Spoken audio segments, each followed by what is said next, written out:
In the name of one God, Father, Son, and Holy Spirit. Amen.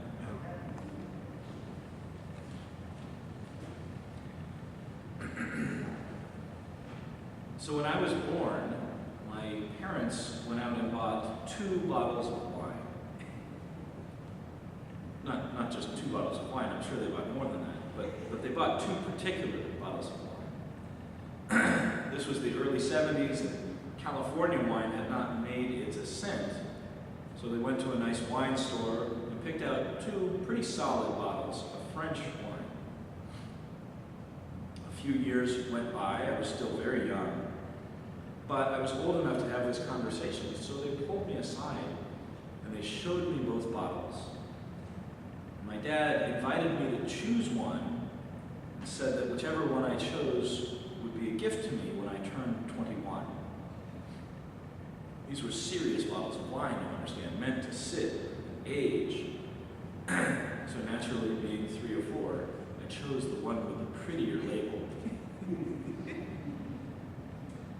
That bottle of wine sat in the cellar for a long time, waiting for the right day. My 21st birthday turned out not to be the right time, so it waited a little longer. The next big milestone, 25, wasn't a good fit either. So it sat a few more years until the right moment finally came. As 1999 turned into 2000, I had been living with 3 exceptionally good friends, Phil and Sarah and Amina. We hosted good parties, mixing all of our groups of friends together and having lots of fun. We made a point of cooking and eating dinner together once a week just to stay close to one another. And we celebrated our life moments together, our milestones. Sarah and Phil got engaged while we lived together, and we helped them begin to plan their wedding.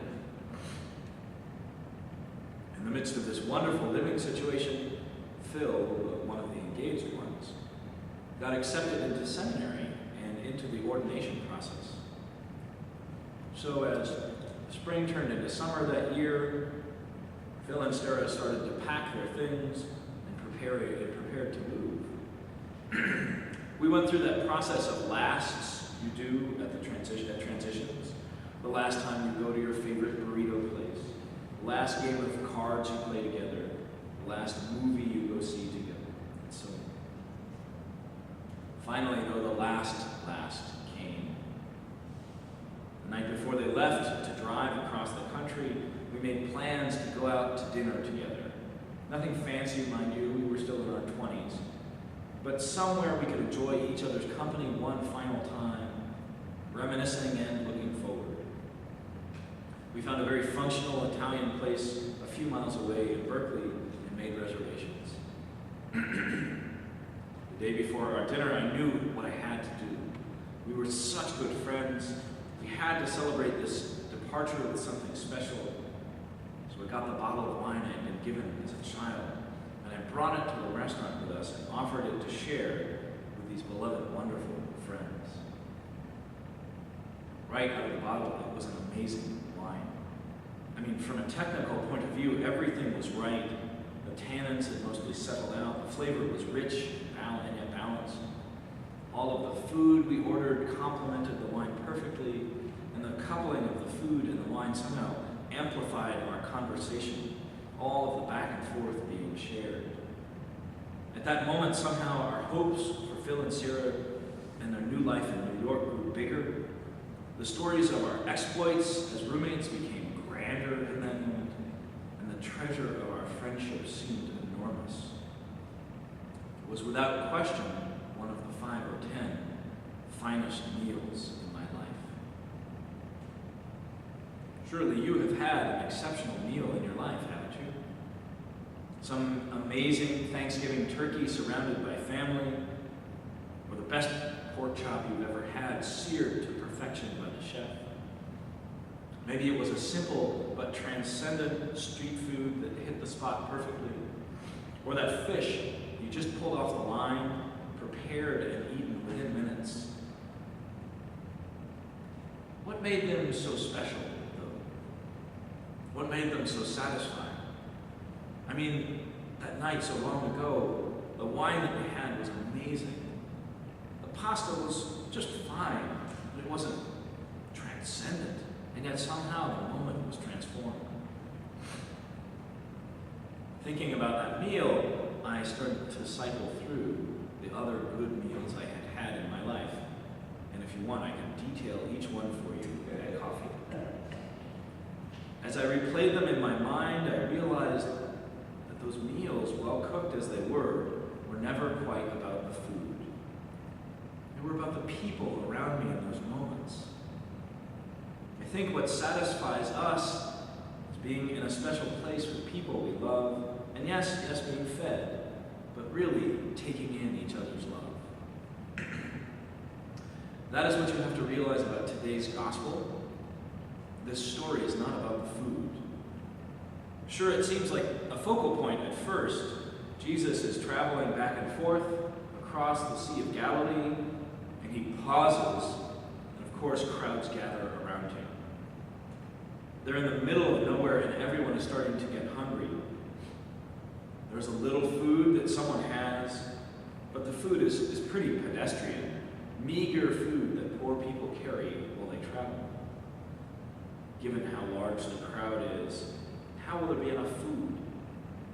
The worries begin to spiral out of control, but Jesus calms them all and invites them to take a piece one by one and to share. As they do, the miraculous happens. They all eat and they all have enough. In fact, they're all satisfied and there are leftovers, abundant leftovers. In the end, they part ways, fed, fulfilled, and in a new relationship with one another. Remember, it's not about the food, it's about the people. Those 5 loaves and those 2 fish satisfy everyone, but it probably was not the food that satisfied them. The people are satisfied by being around Jesus, taking in his presence, being fed by listening to him and taking in what he says. He loves them, and they eat it up. They love him too, and I imagine that he eats that up as well. And in the midst of it all, they don't just share that food of love with Jesus, they share it with each other. The community around Jesus isn't just fulfilled by their one-on-one relationship with Jesus, they are filled by being in relationship with one another as well.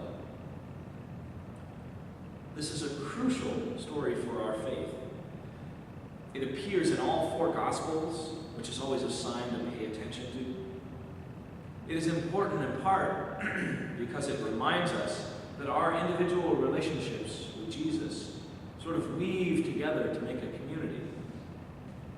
It is important because it reminds us that people, all of us together, are crucial to being fed.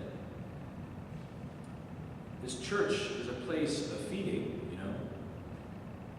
We have good food here. We have Jesus, we have the scriptures, we have education and music, wine and fellowship. But that food would be nothing without Jesus and without us, the community assembled, ready to love Jesus and one another. What is more, the world around us can be a very hungry place, my top 5 meals notwithstanding. Sure, we can have just anything delivered with a touch of a button, but takeout does not come with fellowship. And thanking the delivery person is not the marker of a deep relationship. People are really hungry for connection with each other. People are really hungry to know the one who created them. People are really hungry for love. So make sure you come here to be fed. Savor every bite of time with Jesus here and with each other as well. Build relationships of love with each other and enjoy them. But also go out into the world. Share this abundant meal as well. Bring the food we have here out into the world to feed the hungry out there. Draw people back in here. Invite them to the feast. In all of this, share the love with them that Jesus shares with you. Don't even worry about what people will eat when you set out to feed them. The assembled community, wherever it is, will have enough, will be enough, no matter what food you bring. Because remember, it's not about the food,